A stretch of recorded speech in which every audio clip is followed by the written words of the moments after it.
Merci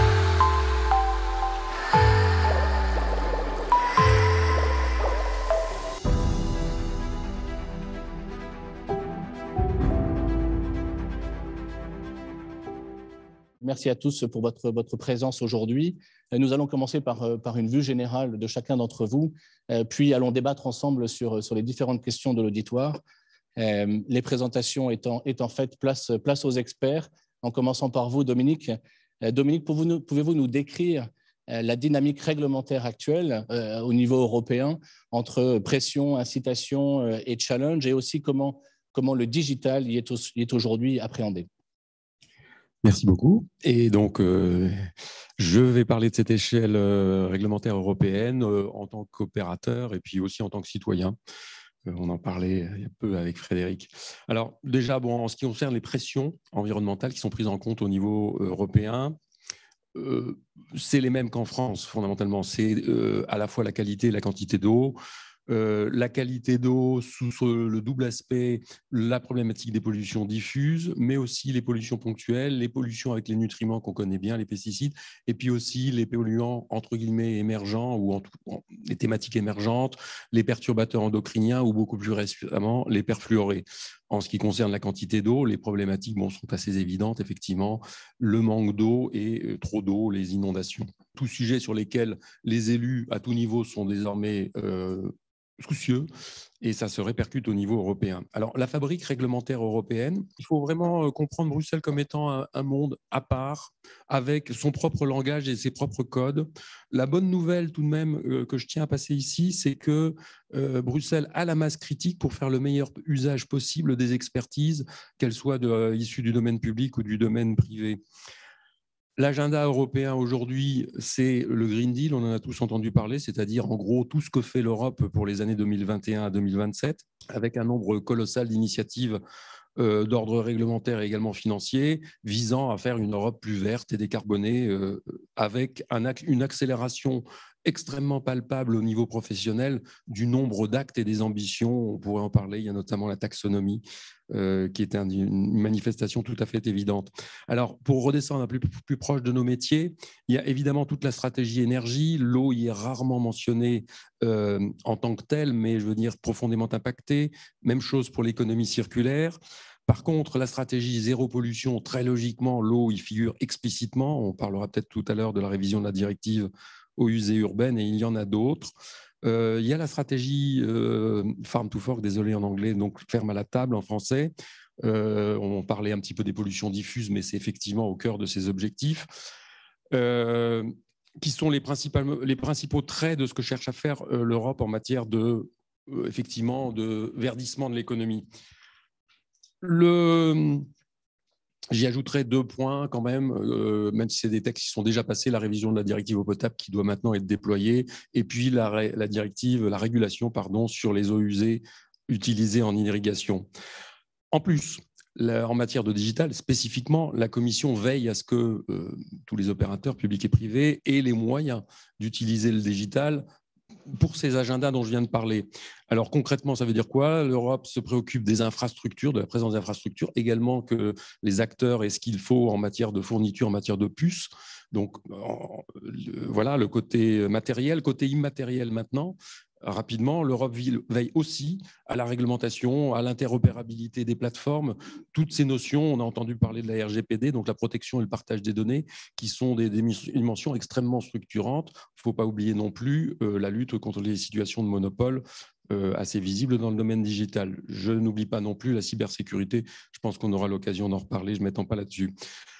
Au niveau des SPEA, des services publics d'eau et d'assainissement, et notre niveau d'opérateur dans ce domaine-là, je dirais tout ce qu'on vient de dire, nous impacte de différentes façons avec un certain nombre de bénéfices. La transparence, le digital, c'est juste la façon de faire exister la transparence, avec une traçabilité et une automation de la remontée des données. Derrière cette transparence, il y a une responsabilisation. On a parlé chez nous d'une inversion de la pyramide dans la mesure où un opérateur qui est sur une paillasse en train de saisir une donnée du cahier de laboratoire, autrefois, le cahier de laboratoire n'intéressait que lui et son patron direct. Maintenant, ce qu'il fait quand il entre une donnée, ça interagit avec le donneur d'ordre, avec donc un tas de parties prenantes. Sécurité, on en a déjà touché un tout petit mot. Et puis évidemment, performance, on va en parler abondamment dans la mesure où, et ça c'est un petit peu la transition que je ferai, c'est que avant on avait des pompes et des tas de choses. Aujourd'hui, les pompes existent toujours, mais ça devient des instruments communicants. Donc en permanence, on a une visibilité quasi en temps réel ou carrément en temps réel sur ce qui se passe dans les systèmes d'eau et d'assainissement, et on peut comparer la performance en temps réel entre ce qu'elle est et ce qu'elle devrait être. C'est tout à fait vrai dans le domaine technique, mais c'est également vrai dans le domaine social, c'est également vrai dans le domaine financier. Donc, on a une vision vraiment 360 degrés sur ce qui se passe à l'instant T, et on peut travailler là-dessus avec des bénéfices. Voilà ce que je voulais dire dans cette brève introduction. Un petit peu pour faire l'écho de ce qu'on disait tout à l'heure avec Frédéric, on a eu très longtemps une approche dominée par la conception des infrastructures et de l'infrastructure, entre guillemets, parfaite. C'était bien, entre guillemets, ça nous a permis de vivre et puis de faire des progrès immenses, mais c'est vrai qu'aujourd'hui, quand on atteint les limites de la planète, on ne peut plus voir le monde de cette façon-là, et c'est vraiment là que l'Internet des objets a vraiment révolutionné la donne, avec des bénéfices dans des laps de temps assez courts, ce qui tombe bien parce que les challenges donc, que l'Europe veille à décliner sous forme d'objectifs de performance dans tous les domaines, ces challenges sont bien réels pour faire face effectivement au changement climatique, comme vous l'avez dit en introduction. Voilà. Un grand merci, Dominique, très, très instructif, et on voit bien que c'est le bon moment pour investir dans cette transformation digitale. Sébastien, justement, parlez-nous un petit peu du CEDIF. Quelle est votre approche de cette transformation digitale ? Merci beaucoup. Effectivement, au CEDIF, et le sens de mon propos, ce sera de développer en quoi les solutions digitales vont permettre d'atteindre nos objectifs en tant qu'autorité organisatrice du monde de l'eau potable. Alors, quelques mots pour planter le décor, si je puis dire, de notre fabuleux terrain de jeu. Le syndicat des eaux d'Île-de-France, le CEDIF, c'est un établissement public qui assure l'alimentation en eau potable de plus de 4 millions d'usagers et qui distribue plus de 782 000 m3 d'eau par jour. On couvre tout le cycle de la ressource jusqu'au robinet de l'usager. On a un patrimoine important, 3 usines principales avec des grandes capacités de production, 4 usines à puits, 45 stations de pompage, 78 réservoirs, un important aussi linéaire de réseau, plus de 8000 km de réseau, avec un rendement de près de 91%. Le CEDIF, c'est le premier service public d'eau en France et l'un des tout premiers en Europe. Alors, j'arrête là le catalogue des superlatifs, ce n'est pas le propos, mais tout ça pour dire qu'avec un tel patrimoine et nos 4 millions d'usagers à desservir, tout ça nous oblige chaque jour à développer des stratégies innovantes pour assurer le meilleur service au meilleur prix. Alors, toutes les autorités organisatrices du monde de l'eau, le CEDIF également, doit répondre à plusieurs questions, à plusieurs objectifs. Quelle politique de gestion efficiente sur un patrimoine important et sur l'ensemble du cycle de vie de ce patrimoine? Quel niveau d'investissement on se donne? Quelle nature d'investissement sur les différentes typologies d'actifs? Quel objectif aussi de service on se donne à court, moyen, long terme? Ou quel niveau de performance on peut viser? Et enfin, quel niveau de qualité de service fourni à l'usager on choisit d'atteindre. Alors, pour conduire notre stratégie d'investissement, on s'appuie sur un certain nombre de documents de planification à moyen ou long terme.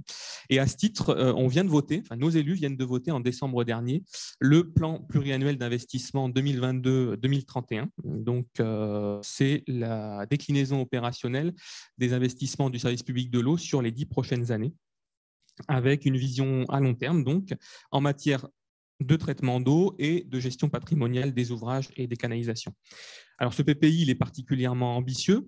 Pas moins de 2,5 milliards d'euros seront consacrés aux investissements sur cette période de 10 ans. Et il place vraiment l'innovation au service des Franciliens.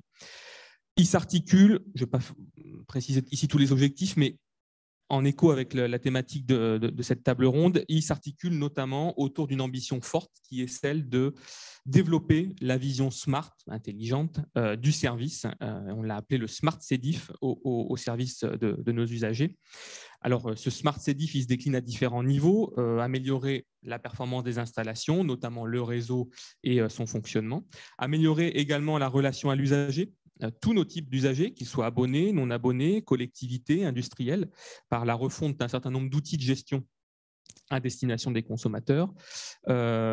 Également développer une relation citoyenne plus large avec une politique digitale et la refonte des outils dits de communication. L'idée, c'est de donner la bonne information au bon moment à la bonne personne. Et enfin, favoriser le développement de services existants et apporter de nouveaux services en lien avec les communes adhérentes. Donc, 135 communes adhèrent au CEDIF, notamment dans le cadre de développement d'outils de Smart City. Alors, ce Smart CEDIF, ce n'est pas un slogan, hein, ce n'est pas un smart gadget. Il ne s'agit pas de surfer sur les dernières tendances du moment, mais l'idée, c'est bien de développer la capacité d'utilisation des nombreuses données du service, qui sont issues de nouvelles technologies, soit de l'information, soit de la communication, afin de gérer et d'optimiser en continu notre service et le rendre plus adaptatif. Alors, il développe plusieurs stratégies, ce plan pluriannuel d'investissement. Je vais essayer de l'illustrer ici à travers deux exemples sur deux typologies d'actifs. D'abord, les ouvrages, notre patrimoine bâti, et puis sur le réseau. S'agissant des ouvrages, le CEDIF a décidé de baser sa stratégie patrimoniale suivant deux grands axes. Le premier, c'est le management par les risques, à travers une solution digitale innovante. En fait, on a décidé de dépasser l'approche historique qui visait une installation après une installation et qui était surtout basée sur la vétusté constatée, alors certes constatée à dire d'experts, mais sans évaluation complète du risque associé, ni possibilité de projeter sur le long terme, à l'échelle de l'ensemble du patrimoine, l'impact de l'investissement. On a donc souhaité développer une démarche qui est basée sur l'évaluation et la maîtrise des risques afin de mieux appréhender, planifier et optimiser les investissements. Alors, je ne vais pas expliquer ici toute la méthode, mais en fait, on a suivi 4 grandes étapes. D'abord, diagnostiquer nos actifs, à la fois caractériser leur vétusté. Donc, la donnée existait dans différentes bases de données, ou quand elle n'existait pas, on a lancé des campagnes de diagnostic. L'évolution dans le temps aussi de ces actifs qui ont permis de constituer une base d'inventaire. Deuxième étape, la caractérisation du risque. On a choisi en fait la gravité en cas de défaillance. Si mon équipement, une pompe, on parlait des pompes tout à l'heure, tombe, quel est son impact en termes quelle est la gravité en cas de défaillance sur l'ensemble de la chaîne. Ça a permis de constituer une base de connaissances avec différents entrants, quel coût, quelle action associée, quelle gravité, donc on en a parlé. On a modélisé ensuite à travers cet outil les besoins d'investissement et on a comparé les différents scénarios pour nous aider à décider quel était le meilleur scénario pour la partie des ouvrages. Aujourd'hui, 40 000 actifs du CEDIF, donc que ce soit des bâtiments de génie civil, des équipements de process, des équipements du système d'information du CEDIF, sont gérés à travers cet outil et nous ont permis donc de réfléchir et de retenir le scénario le plus adapté sur cette partie-là. Deuxième sujet que je voulais évoquer sur la partie ouvrage, c'est le déploiement du BIM. On a fait le choix il y a quelques années de déployer la démarche BIM. Alors, au début sur des opérations d'envergure, la construction d'un château d'eau par exemple, la réhabilitation d'une station de pompage. Et puis petit à petit, on s'est dit et on a retenu la solution de BIMer l'intégralité de notre patrimoine. Donc en 2026, on s'est fixé comme objectif que tout le patrimoine bâti du CEDIF serait BIMé. Alors là encore, on ne fait pas du gadget, il ne s'agit pas de BIMer notre patrimoine pour avoir des maquettes numériques, de se balader sur son ordinateur à travers nos installations. C'est vraiment d'en faire un véritable outil et une démarche complète de gestion de notre patrimoine. J'en viens au réseau. Là aussi, un pas important a été fait de notre côté puisque la gestion patrimoniale des réseaux est en pleine mutation actuellement. D'un côté, les assises de l'eau, le plan France Relance, les agences de l'eau consacrent le renouvellement du réseau. Dans le même temps, on assiste à l'émergence de plusieurs nouvelles technologies, que ce soit dans la surveillance en continu des réseaux ou dans le diagnostic ponctuel d'un certain nombre de canalisations. Alors, ce qu'on a fait, c'est qu'on a testé plusieurs solutions, parmi lesquelles le diagnostic d'une conduite. On a diagnostiqué un linéaire de 4 km de conduite début 2020. Donc, c'est une conduite en béton armé Amtol, posée en fin des années 50. Et on a utilisé 2 outils complémentaires sur cette conduite-là. Une Smart Ball, donc c'est une balle équipée de nombreux capteurs dont l'objectif principal est de détecter les fuites. Et le Pipe Diver, une première en France, c'est un robot qui va permettre là de rentrer plus en profondeur et de caractériser la structure interne de la conduite par détection électromagnétique. À l'issue de cette campagne, on a détecté 3 fuites et 3 tronçons qui méritaient une attention particulière. Alors, parmi ces 3 fuites, on était un peu joueurs, on en avait simulé une pour challenger un petit peu la technologie. Donc, elle a bien été repérée au bon endroit. Donc, celle-ci, on l'a évacuée assez vite, mais au moins, ça nous a permis de vérifier la technologie. Et les 2 qui ont été repérés ont été depuis investigués, confirmés et réparés.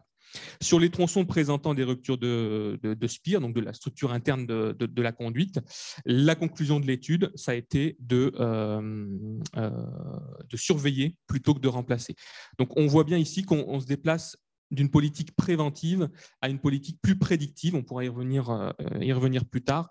Et dernier petit point, si j'ai encore 30 secondes, je voulais ouvrir sur... la gestion patrimoniale est importante, oui, mais on voit qu'elle passe par la manipulation de beaucoup de données. Et l'un des enjeux, c'est bien de gérer cette donnée. La faire remonter, la compiler, très bien, ça, on commence à savoir faire. Maintenant, l'exploiter, c'est autre chose. Merci beaucoup. Merci beaucoup Sébastien. Beaucoup de sujets en cours dans ce nouveau plan du CEDIF et du Smart CEDIF, comme vous le disiez. Vincent, la parole est à vous. Parlez-nous de votre belle région qui n'échappe pourtant pas aux enjeux en matière de gestion de l'eau. Oui, merci. Bonjour à tout le monde. Je vais essayer en quelques minutes de vous présenter en quoi la digitalisation va permettre de porter le plan stratégique de Haute d'Azur.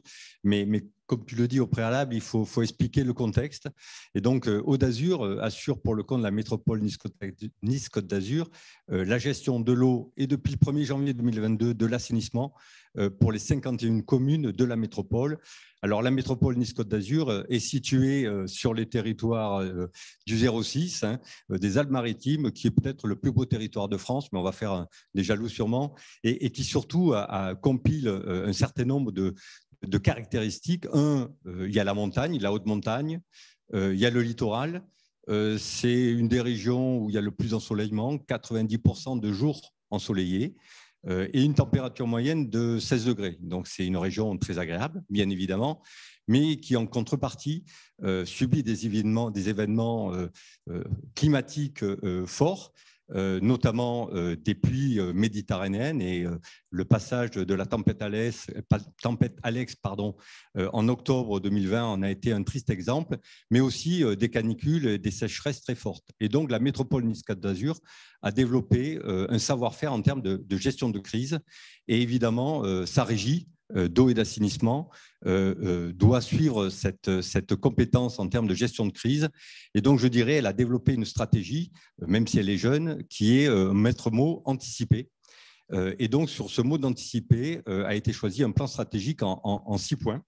Le premier, c'est d'abord maîtriser la consommation de ces 170 000 clients. En mettant en place, en tout cas en essayant de projeter pour ces 170 000 clients, je dirais la relève des consommateurs les plus stratégiques. La deuxième, qui a été optimiser et anticiper la production et la gestion de ces ressources au travers de plusieurs événements. D'abord, à garantir que toutes ces ressources sont conformes aux besoins que l'on aura anticipés. Deuxièmement, que toutes ces ressources sont interconnectées. Et troisièmement, qu'on prévoit déjà les ressources du futur en mettant en place des rachats de terrain qui permettront de faire face aux besoins dans 10, 15 ans, 20 ans. Troisièmement, pouvoir, après cette diversification, faire de l'optimisation énergétique au moyen d'une prédiction de nos besoins en énergie, à la fois en optimisant la production et les consommations d'énergie, mais aussi, bien sûr, la production. Quatrième axe, bien sûr, l'assainissement et pouvoir garantir la qualité des systèmes d'assainissement pour que ces ressources d'eau potable dans lesquelles on pompe ne soient pas polluées par notre système d'assainissement. Enfin, en dernière partie, comme j'ai dit, anticiper la crise et anticiper la crise au niveau climatique. On a parlé de pluie, on a parlé de sécheresse. Au niveau tellurique, ce beau département est aussi soumis à des tremblements de terre, à des risques de tsunami. Au niveau sanitaire, à la fois en termes de pollution chronique ou de pollution accidentelle. Et puis dernier, au niveau terrorisme, puisque hélas, la ville de Nice a été aussi confrontée à des problèmes de terrorisme. Et pour terminer, dans le 6e axe stratégique, c'est réduire notre empreinte environnementale par la réduction de nos prélèvements, moins de fuites, la réutilisation des eaux usées traitées, la baisse des consommations, comme je l'ai dit, la réduction de la consommation énergétique, mettre en place nos propres capacités énergétiques. Il faut savoir qu'aujourd'hui, la régie Hauts d'Azur, en termes d'eau potable, produit déjà, d'un point de vue hydraulique, 50% de ses besoins en énergie. Et puis, pour terminer, avoir le pilotage en temps réel de son empreinte environnementale par la mise en place de la notion de métabolisme romain. Et pour tout cela, bien sûr, la solution digitale est un moyen de pouvoir répondre à ces axes stratégiques. Et je dirais au travers de quatre actions principales. Dans le cas du PPI qui a été réactualisé après l'intégration de l'assainissement, donc un PPI 2022-2026, qui est accélérer, comme j'ai dit, l'instrumentation de nos équipements, à la fois chez le consommateur. On ne va pas équiper les 70 000 clients, mais on va se focaliser sur nos clients sensibles et stratégiques, de l'ordre de 30% de ces clients, puisqu'il faut savoir 30% de nos clients, c'est 80% de notre consommation. Bien sûr, instrumenter aussi le suivi de la qualité de l'eau brute, de la qualité de l'eau produite, de la qualité de l'eau distribuée, mais aussi de la qualité de l'eau traitée. Et puis instrumenter aussi la ressource pour avoir, d'un point de vue prédictif, une visibilité de ces ressources à court, moyen et long terme. Deuxième axe en termes de digitalisation, et je crois qu'on a déjà évoqué ce sujet, c'est la maîtrise des données et donc l'urbanisation de nos données au travers d'un référentiel technique organisationnel cohérent. Troisième axe et avant-dernier, c'est mettre en place des outils d'aide à la décision en termes de gestion de ressources, en termes de gestion des eaux usées et aussi en termes de gestion de son patrimoine. Le sujet aussi a été également abordé. Et puis tout ça, au travers d'un outil, on va profiter de travaux importants qui vont être faits au niveau de la station d'épuration de Nice pour mettre en place un système d'hypervision globale de l'eau et de l'assainissement sur la nouvelle station d'épuration dite d'Haliotis, qui va nous permettre de concilier le pilotage en temps réel de l'eau et de l'assainissement, intégrer les outils de système prédictif, la gestion de la maintenance de notre patrimoine, qui est de l'ordre de 3 milliards d'euros, et puis, comme je l'ai déjà dit, la production et le pilotage de cette production d'énergie. Alors, évidemment, pour une régie comme Hauts d'Azur, qui reste sur un territoire limité, avec peut-être une taille critique qui n'est pas celle des grands groupes, il va falloir surmonter un certain nombre d'obstacles. On en a identifié 4. Un, le fait que la régie est jeune, donc elle a encore une maturité toute récente. Elle a été créée en 2013, elle a intégré l'assainissement en 2022, et donc elle est faite d'un ensemble de cultures différentes, de la culture du privé, de la culture de régie historique, la culture du public avec l'intégration des fonctionnaires de l'assainissement. Et donc, il y a nécessité de profiter de cette maturité en créant à la fois des valeurs, des visions et une stratégie. Deuxième axe, et je vais essayer d'aller vite, il est technologique. On sait que ces technologies sont récentes et donc il va falloir maîtriser ce risque technologique, l'obsolescence, les coûts d'exploitation, les coûts d'investissement. Le deuxième, il est financier, puisque par définition, il va falloir consacrer les moyens financiers nécessaires à l'objectif sans les dépasser. Et le dernier, c'est peut-être pas le plus simple, il est organisationnel. Il va falloir créer un gros projet en capacité de gérer ce projet très structurant qui va faire appel à la RH, qui va faire appel à la technique, qui va faire appel à l'informatique et qui va faire appel à l'organisation. Et donc, trouver les compétences nécessaires pour atteindre ce gros projet. Pour conclure, je dirais que la digitalisation des services de l'eau, est-ce que c'est une utopie ou une réalité? Ça peut être une utopie, et pour qu'elle devienne une réalité, il y a quelques grands principes à pouvoir adopter. Un, c'est qu'il faut faire un projet de la taille, de la capacité d'une régie comme la nôtre, de 170 millions de chiffre d'affaires annuel, de 70 millions d'investissements par an, de 650 collaborateurs, de 3 milliards d'investissements, de 3 milliards de valeur du patrimoine. Donc, avoir un projet adapté rester dans les objectifs pour maîtriser la performance. Et je dirais, pour résumer, pour faire preuve de pragmatisme, que le mieux est l'ennemi du bien, et donc rester simple mais ambitieux, sans oublier que la réussite, elle passe par, pour être en rendez-vous, par un objectif précis et qu'on suive au fil de l'eau l'avancement de cet objectif. Je vous remercie. Un grand merci, Vincent. On voit bien ce programme impressionnant, ambitieux et pragmatique, comme vous venez de le citer, et comment la digitalisation est au service du savoir et de la connaissance pour aider la collectivité.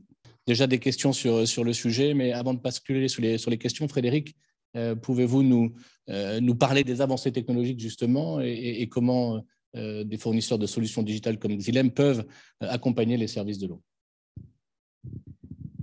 Bonjour et merci. Oui, le monde est en train de changer. Comme viennent de le présenter les intervenants précédents, il y a encore beaucoup de défis à relever. C'est passionnant, mais vous, ce matin, quand vous êtes levé, est-ce que vous êtes demandé si vous alliez avoir de l'eau au robinet ou si les toilettes allaient marcher? Non. En fait, pour vous, c'est devenu un acquis, une commodité. Donc, comment sommes-nous collectivement, au moins dans les pays occidentaux, arriver à fournir cette qualité de service? Eh bien, c'est en investissant massivement, aussi bien en exploitation qu'en infrastructure, pour garantir une résilience et une qualité de service en toutes circonstances. Mais sommes-nous capables de continuer avec ce rythme d'investissement, d'autant plus qu'il y a des nouveaux challenges qui sont en train d'arriver? On a aujourd'hui le changement climatique, il a été évoqué. Il y a une crise énergétique, il y a des pollutions, des inondations, une raréfaction des ressources naturelles, une augmentation significative de la demande et une raréfaction des ressources financières. Et ça, c'est un point très important. Je vais prendre un exemple. La France a à peu près 3 000 milliards d'euros de dettes. Quand on regarde le réseau d'eau potable en France, c'est 900 000 kilomètres de réseau, c'est-à-dire à peu près 100 fois le réseau autoroutier, et sa valeur patrimoniale est l'ordre de 700 milliards. Donc, c'est très important. Et le rythme actuel de renouvellement est de l'ordre de 200 ans. Ça ne tiendra pas 200 ans. Donc, il va falloir que soit on augmente le prix de l'eau, produit vital, qui doit être accessible à tous, donc on ne peut pas vraiment l'augmenter. Donc, il va falloir faire différemment. Et heureusement, il y a des innovations qui nous permettent de le faire. On le voit dans le domaine de la médecine. Aujourd'hui, on est capable de faire des analyses, des scanners, des IRM, et même de parfois faire des analyses plus intrusives pour pouvoir être plus pertinent.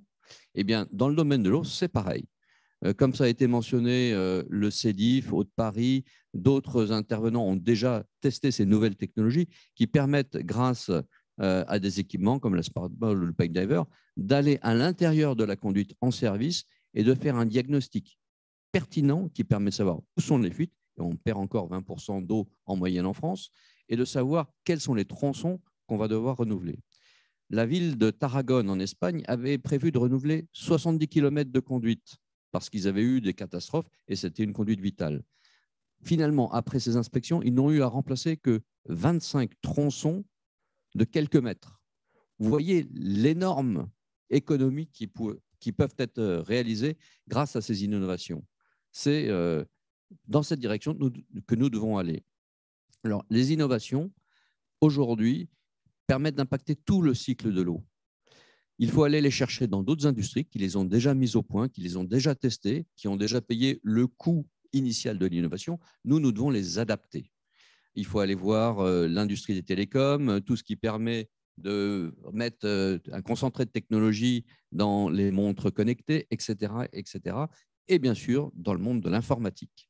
Parce que les services des eaux ont énormément de données à gérer et l'arrivée de l'intelligence artificielle, du machine learning et toutes ces déclinaisons permettent de vraiment faire un pas en avant dans la maîtrise des coûts d'exploitation et d'investissement. Les gains potentiels et confirmés sur les exemples sur lesquels nous avons déjà mis en œuvre ces innovations, c'est de l'ordre de 10 à 30%, aussi bien en exploitation qu'en investissement. Je crois que les exemples qu'ont montré le CEDIF notamment abondent complètement dans ce sens-là. Et il faut voir comment on peut déployer ça sur toutes les parties du cycle de l'eau. Alors, on a parlé des réseaux. On peut aussi faire des jumeaux numériques sur les réseaux, par exemple, d'assainissement, qui permettent de faire des simulations du réseau, des milliers de simulations pour savoir quel va être le mode de fonctionnement optimal pour pouvoir gérer un événement climatique qui va arriver, des précipitations, pour limiter les inondations, utiliser au mieux l'infrastructure existante et surtout pouvoir optimiser les investissements futurs. On a déjà fait, on a utilisé classiquement d'autres méthodes de physique pour pouvoir faire ces travaux-là, mais on n'a jamais réussi à atteindre ce niveau de précision, de pragmatique, de pertinence par rapport à la réalité des événements. Et du coup, on arrive à optimiser les investissements et les coûts d'exploitation sans augmenter les risques. On continue même à améliorer la résilience du système. Alors, on a beaucoup parlé des réseaux. Sur les stations, c'est pareil. Aujourd'hui, les pompes fonctionnent. Je veux dire, vous avez de l'eau le matin. Mais est-ce qu'elles fonctionnent à leur optimum, à leur meilleur point de fonctionnement? La réponse est 9 fois sur 10, non. Et aujourd'hui, nous sommes capables de mettre des équipements comme SAMPro qui permettent de faire un jumeau numérique de la pompe, de la surveiller en temps réel, de savoir si elle est à son point de fonctionnement optimal et éventuellement de déplacer les conditions de fonctionnement pour être plus efficace énergétiquement pour le même volume pompé. L'analyse des signaux électriques, de la signature électrique de la pompe, permet aussi maintenant de pouvoir détecter des signaux faibles et de prédire des problèmes de cavitation à venir ou des problèmes de maintenance de roulement à billes et toute autre forme de dysfonctionnement. Donc, ça devient la bonne maintenance avant que ça casse, mais pas trop en avance pour pouvoir optimiser le coût de l'exploitation. C'est vraiment une révolution. Vous la voyez, vous, quand vous allez voir le médecin, l'électrocardiogramme, c'est exactement la même chose. Ça permet de détecter les signaux faibles et de pouvoir corriger le tir et augmenter l'espérance de vie. C'est fondamental puisque nous devons aujourd'hui améliorer l'espérance de vie de tout ce patrimoine pour en augmenter la résilience tout en maîtrisant les coûts. Alors, on peut aller au-delà de la pompe, on peut faire un jumeau numérique pour l'ensemble de la station. On le fait aussi sur des stations d'épuration.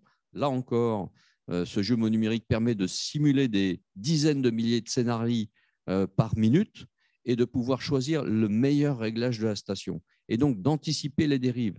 Une station d'épuration, c'est un bouillon de culture avec des dizaines de milliers de bactéries différentes qui consomment la matière organique. C'est très difficile à modéliser avec les méthodes classiques. Là, on arrive à le faire grâce à l'intelligence artificielle.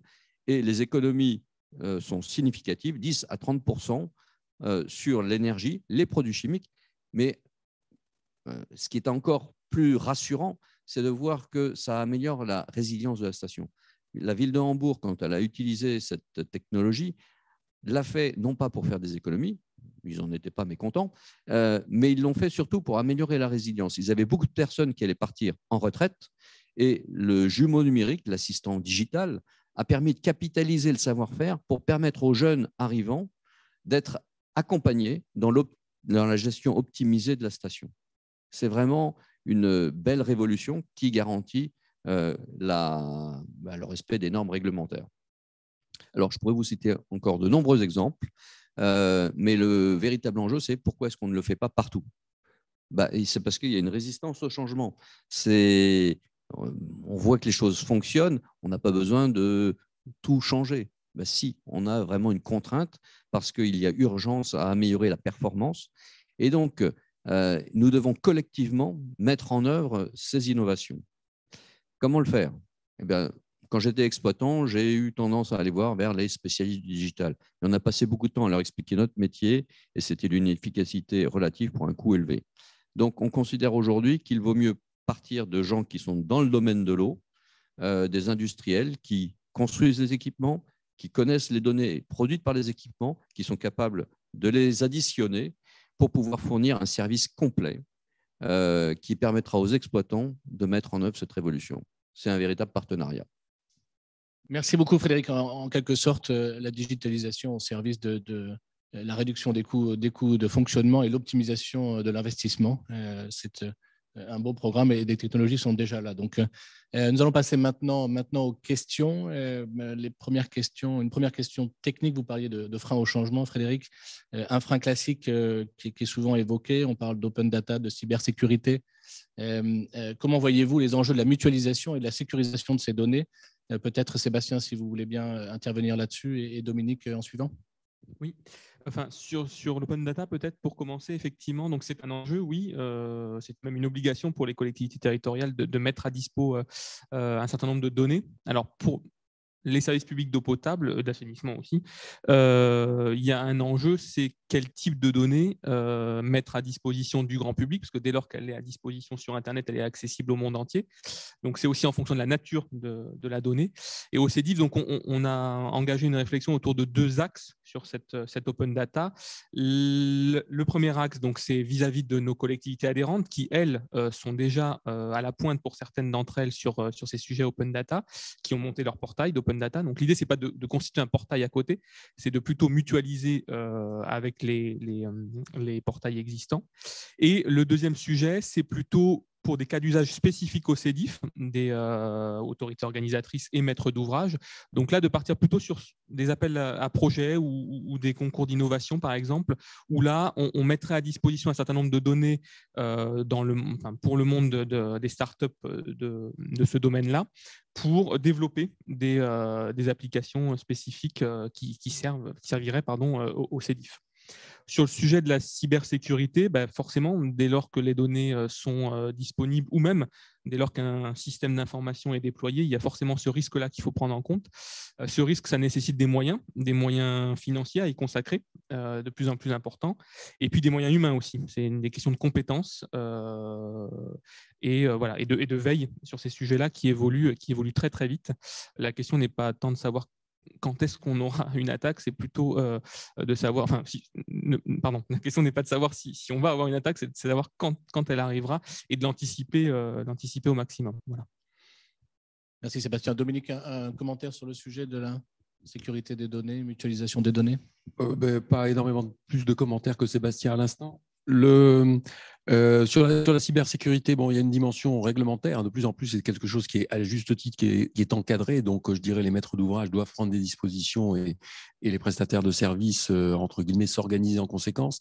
Avec un trait assez, donc c'est ce qu'on fait au jour le jour. Avec un trait assez saillant, c'est que il y a organisé la capacité à détecter les intrusions et à réagir en conséquence. Donc, on voit bien que c'est à la fois une notion profondément technologique et qui fait appel à des outils d'experts, et ça fait le lien avec ce que disait Frédéric il y a un instant, la capacité des opérateurs, à détecter que quelque chose ne fonctionne pas normalement est également clé. Donc, ce qui veut dire que le personnel qui est sur les stations d'épuration ou eau potable en l'espèce, qui surveille le réseau, en fait, est fortement mis à contribution, entre guillemets, parce que leur œil ne peut pas être remplacé. Le digital, donc, apporte énormément. On pourrait en parler très longuement sur le côté visuel. Là aussi, Frédéric en parlait. Nous, c'est avec, par exemple, sous la marque Upgrade, on organise cette façon de rendre le visuel, de donner un reflet précis, mais partagé de la donnée, qui soit partagée avec le maître d'ouvrage, avec ses représentants au niveau de l'opérateur, avec la société civile pour un certain nombre de ces données-là. Donc ça, on travaille sur cette visualisation des données, qui est un élément important aussi. Merci Dominique. Et justement, au-delà de la sécurisation de la donnée, il y a aussi la qualité de la donnée, Frédéric, la qualité et la pertinence de la donnée. Comment vous assurez de ces éléments dans les solutions digitales que vous présentez? Alors effectivement, les données, la qualité des données est fondamentale. Quand on parle d'intelligence artificielle, de machine learning, en fait, il ne faut pas apprendre des erreurs. Donc, il faut filtrer les données pour pouvoir entraîner les nouveaux algorithmes sur des données fiables. Et donc, 70% du travail, ça va être d'abord le nettoyage des données et ensuite l'apprentissage via l'algorithme. Et le monde de l'eau n'a pas toujours été entraîné à veiller à la qualité des données. Donc, la première étape, ça va être aussi de travailler ensemble sur la sélection des données, quitte à recaler C'est-à-dire qu'on arrive souvent avec de nouveaux capteurs à mettre en parallèle des données existantes pour calibrer et vérifier l'exactitude de ce qu'on va utiliser, parce que ça aura un impact fort sur le futur, sur tout le système prédictif qui est à venir. Merci Frédéric. Question un peu plus opérationnelle maintenant sur l'eau potable et le digital dans les rendements des réseaux. Sujet d'ailleurs majeur des assises de l'eau, on l'a mentionné tout à l'heure, avec ce fameux 1 litre sur 5 qui part dans les fuites dans nos réseaux. La parole pour vous, Vincent, mais peut-être sur comment ce digital va impacter ce rendement des réseaux. Donc, il est vrai que sur la métropole Nice-Côte d'Azur, on respecte le Grenelle de l'environnement, mais comme je l'ai dit, la tension sur les ressources, notamment en été où on a moins d'eau et plus de consommateurs, va nécessite d'aller plus loin. Et donc, il a été prévu dans notre plan d'orientation stratégique 3 axes forts. Un, je l'ai dit, télérever les gros consommateurs et non pas tous les consommateurs, mais vraiment ceux qui sont stratégiques. Donc 20%, c'est 80% de notre consommation.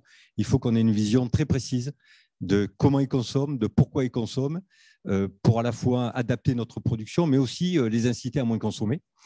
Donc moins de consommation, moins de tension sur la ressource. Deuxièmement, avoir une gestion patrimoniale anticipée et donc renouveler, les moyens étant limités, renouveler ce qu'on doit renouveler, aussi bien sûr au niveau des compteurs. Ces gros consommateurs, il faudra remplacer le compteur quand il baisse en rendement de consommation. Et au niveau de notre réseau, on a parlé, on ne va pas renouveler 100% des réseaux, mais au contraire, il faut avoir une vision très claire des portions qui sont les plus fuyardes pour mettre en priorité le renouvellement de ces portions-là. Et le troisième axe, réparer les fuites. On me dirait, on répare tous des fuites. Par contre, la digitalisation va nous permettre de réparer les fuites plus rapidement en les priorisant, en les détectant plus facilement et puis derrière en les réparant. Et donc l'enjeu, c'est de réduire la rapidité avec laquelle on va réparer les fuites les plus importantes. Merci Vincent. Dominique, de votre côté, votre point de vue justement sur ce digital et la réduction des fuites.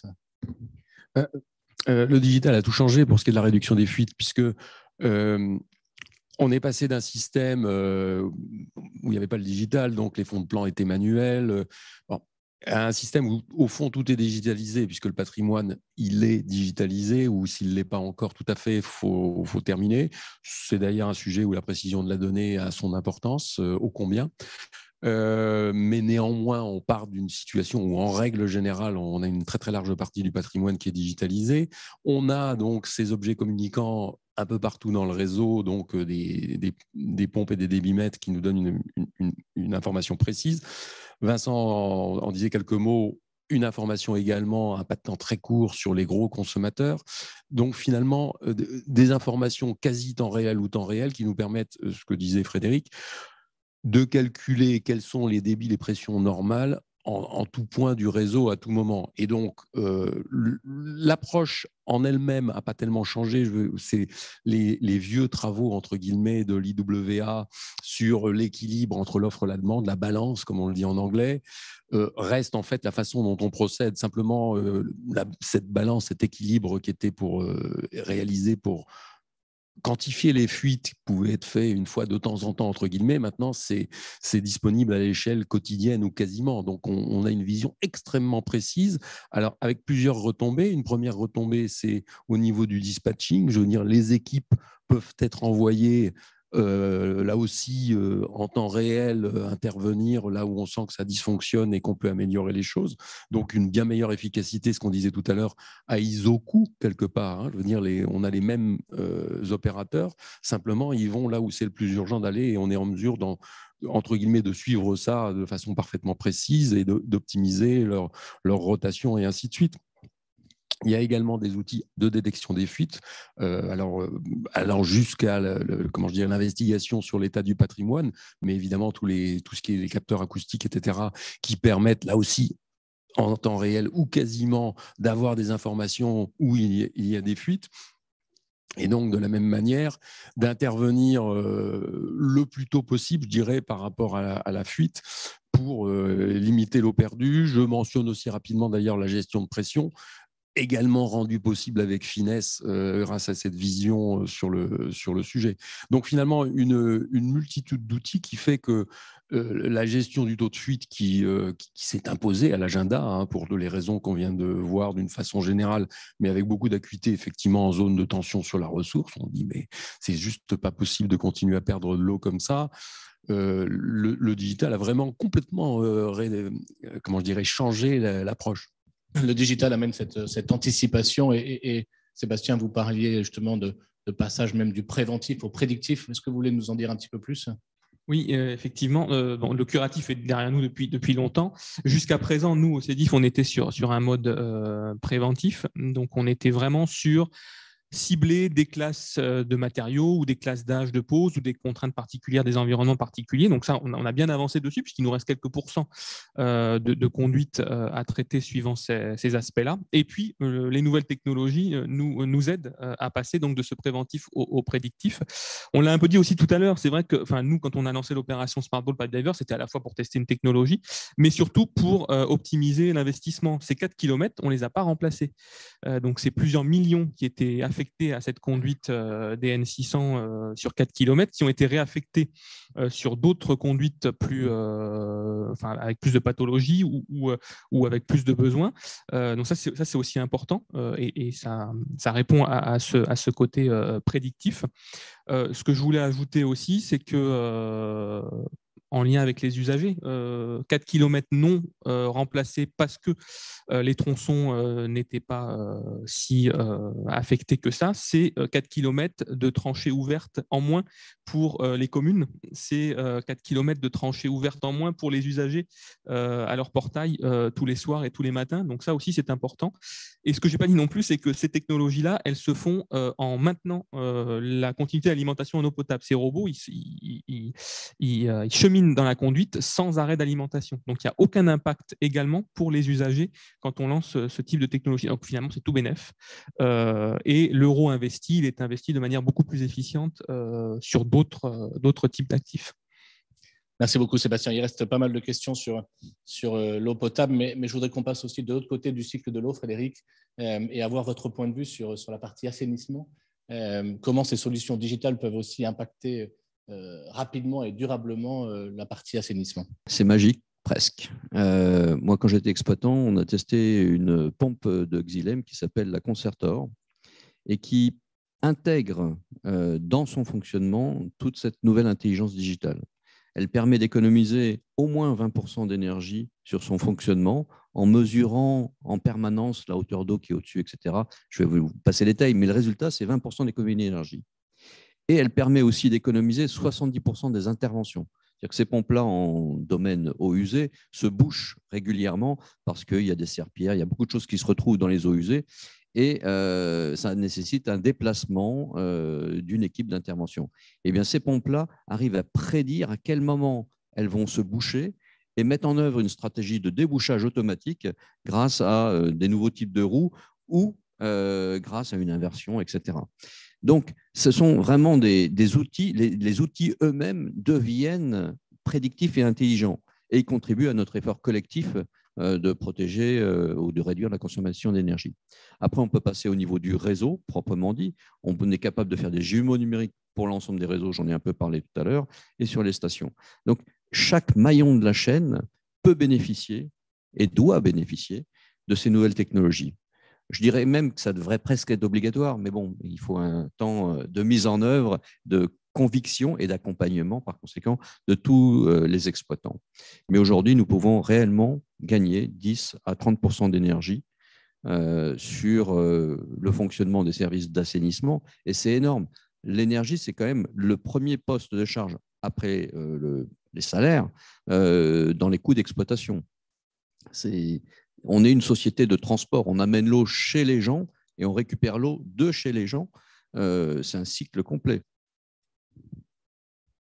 Merci Frédéric Douy. De la digitalisation du coup de l'équipement jusqu'au système, je pense que c'est effectivement important de préciser qu'on peut aller sur l'ensemble de l'optimisation. Vincent, vous récupérez-vous l'assainissement en ce début d'année? Où sont vos priorités justement en matière de digital? Vous en avez un peu parlé tout à l'heure. Est-ce que vous pouvez détailler un peu plus? Alors, plus spécifiquement sur l'assainissement, en fait, le digital doit répondre pour nous à deux enjeux. Un, ça paraît évident, mais c'est la conformité des systèmes d'assainissement. Cette conformité passe par le digital. Et le deuxième, quand même, c'est la performance environnementale. Donc, sur la conformité, le digital, il va aider à trois niveaux. D'abord, il faut instrumenter. Il n'y a pas de mystère. Si on n'a pas la donnée et si elle n'est pas fiable et si on n'a pas instrumenté, on ne pourra pas atteindre cette conformité permanente. Deuxièmement, il faut avoir une capacité et enfin, le digital permettra de répondre à une vraie gestion dynamique des réseaux. C'est une obligation, mais aujourd'hui, elle est compliquée sans l'apport du digital. Et le troisième, c'est la conformité de notre traitement de nos stations d'épuration. Et c'est par le pilotage en temps réel de ces stations d'épuration et de toutes ces stations d'épuration pour que le système d'assainissement soit conforme que l'on arrivera à cette conformité. Sur l'aspect environnemental, si on veut aller encore plus loin en termes d'environnement, c'est bien sûr l'optimisation énergétique. Alors, en tant qu'exploitant, on en a tous fait. C'était souvent beau sur le papier, beaucoup plus difficile dans la réalité et le digital apportera enfin cette possibilité de faire de l'optimisation énergétique en temps réel. C'est aussi la réduction des consommables parce que les procédures, c'est bien, mais à un moment donné, ça ne suffit plus. Et puis pour terminer, c'est aussi la production d'énergie, j'en ai parlé, c'est en eau, mais aussi en assainissement. Et donc, on réduit nos consommations, on produit dans un contexte, je dirais, global. Et c'est seulement le digital qui apportera cette réponse.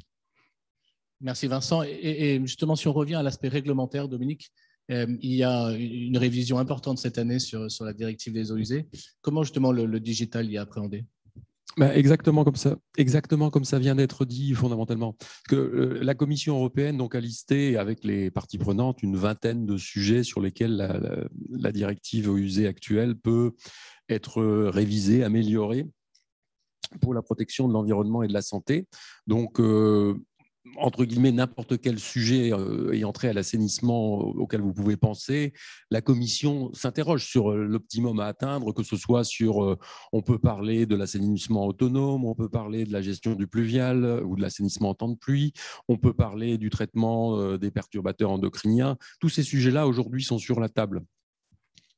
Ce qu'on voit bien au travers de ces notions d'équivalent numérique, c'est que sur tous ces domaines, on peut faire un progrès.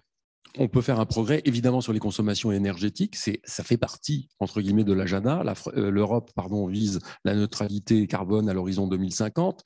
Une directive, entre guillemets, organise la vie du secteur pendant, on peut discuter, mais au minimum 20 ans, ce qui veut dire qu'une bonne partie de ce chemin d'ici 2050 sera franchie dans le cadre de la future directive, et donc quid de ces consommations énergétiques. Donc tout ce que le digital apporte pour réduire les consommations énergétiques va être pris en considération par la Commission européenne pour dire jusqu'où je peux pousser le secteur à faire des économies d'énergie, jusqu'où je peux pousser le secteur à faire des économies d'émissions de gaz à effet de serre, avec une petite différence. On a parlé tout à l'heure, et Frédéric en parlait, donc de la gestion de l'assainissement par temps de pluie. Le digital, cette vision, entre guillemets, en temps réel, cette vue en temps réel de la façon dont fonctionne le réseau pour anticiper sur les événements pluvieux intenses, arriver à faire en sorte que les déversoirs d'orage ne fonctionnent pas ou au minimum avec de multiples bénéfices. Donc, pour ce qui est de la qualité, puis on est ici à Paris, il y a éventuellement aussi la protection des eaux de baignade, ce genre de choses qui ont toute leur valeur également en zone côtière. Donc, l'intégralité de ces bénéfices de la digitalisation, aujourd'hui, on cherche à le quantifier, entre guillemets, et la Commission cherche à voir jusqu'à où on peut tenir compte, entre guillemets, de ces bénéfices pour resserrer, c'est vrai, les normes, en particulier en matière de rejet, diminuer entre guillemets, les non-fonctionnements acceptables et ainsi de suite. Donc, ces sujets du digital, entre guillemets, est implicitement, finalement, dans ces différents compartiments de la réflexion, que ce soit émissions de gaz à effet de serre ou que ce soit le traitement, typiquement, des polluants émergents. Cette directive sera, je pense, un moment fort pour le marché de l'eau sur l'Europe et sur la France. J'ai une dernière question organisationnelle, plutôt, après ces questions sur l'eau potable et assainissement. Pour vous, peut-être Sébastien, quel point méthodologique ou organisationnel vous paraissent essentielles pour mener à bien les feuilles de route de transformation digitale? Alors, il y a beaucoup de choses qui ont été précisées par Vincent tout à l'heure, donc je ne vais pas y revenir. Moi, je voudrais repréciser un point, c'est sur, on voit l'émergence de nouvelles compétences, et ça, c'est important. On a besoin de nouvelles compétences sur ces domaines-là. Alors, j'en citais quelques-unes.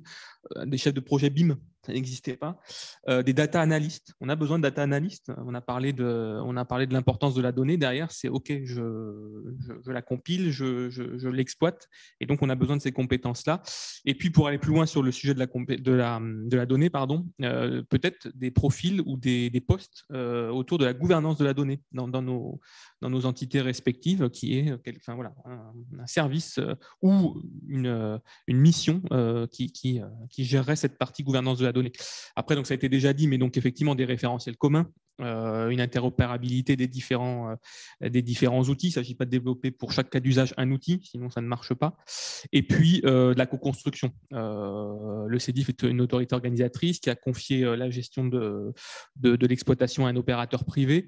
Il ne s'agit pas que l'opérateur privé développe de son côté, que l'autorité organisatrice développe aussi du sien. Donc, il faut qu'il y ait co-construction de ces différents sujets. Mais la feuille de route est vaste, effectivement. Merci beaucoup, Sébastien. Allez, peut-être une toute dernière question en 1 minute, Frédéric, si vous relevez le challenge. Un peu de perspective et de projection. Que nous réserve l'avenir dans le digital? C'est quoi les prochains changements majeurs? On a parlé de SIG, plus de BIM, plus de jumeaux numériques. C'est quoi la suite, ça? C'est vraiment permettre aux collaborateurs sur le terrain d'avoir toute l'information au bout du doigt pour se focaliser sur le travail qu'ils doivent faire et faire de sorte que la valeur ajoutée de l'humain soit à son optimum, entre guillemets. C'est-à-dire, ces jumeaux sont tous des assistants à la prise de décision, à l'analyse de la donnée, à la compréhension de l'environnement. Et derrière, il va y avoir l'humain qui va agir. C'est avoir le sentiment d'être plus efficace en comprenant bien tout ce qui se passe autour. Et on va finir par avoir un système où on aura une vision 360 degrés du fonctionnement du système, partagé avec toutes les parties prenantes, y compris parfois avec les citoyens, pour que collectivement, collaborativement, on puisse continuer à y réfléchir et à encore améliorer. Il y a encore plein d'innovations à venir. Plein de belles choses encore à venir. Nous arrivons malheureusement à l'heure à l'issue de cette heure disponible. Il nous restait encore beaucoup de sujets à parcourir, effectivement. Mais merci, messieurs, vous nous avez déjà donné beaucoup de perspectives. Je retiens qu'il y a clairement une obligation, mais aussi un créneau, une opportunité, une incitation même pour les gouvernements et les leaders du secteur de l'eau à accélérer cette transformation digitale. Vous nous avez effectivement montré aussi comment déjà concrètement des solutions innovantes étaient déployées à l'heure actuelle et tout en nous confirmant qu'il restait effectivement beaucoup à faire pour amener nos infrastructures vers des systèmes performants, résilients et plus durables. L'opportunité est là, clairement, vous nous l'avez souligné aujourd'hui, et comme vous l'avez bien noté, c'est effectivement tous ensemble, municipalités, opérateurs, fournisseurs de solutions intelligentes, que nous pourrons changer le statu quo. Encore merci à vous d'avoir participé à cette table ronde et merci à vous toutes et tous qui étaient en ligne avec nous aujourd'hui. Très bonne journée et encore très bonne année à tous.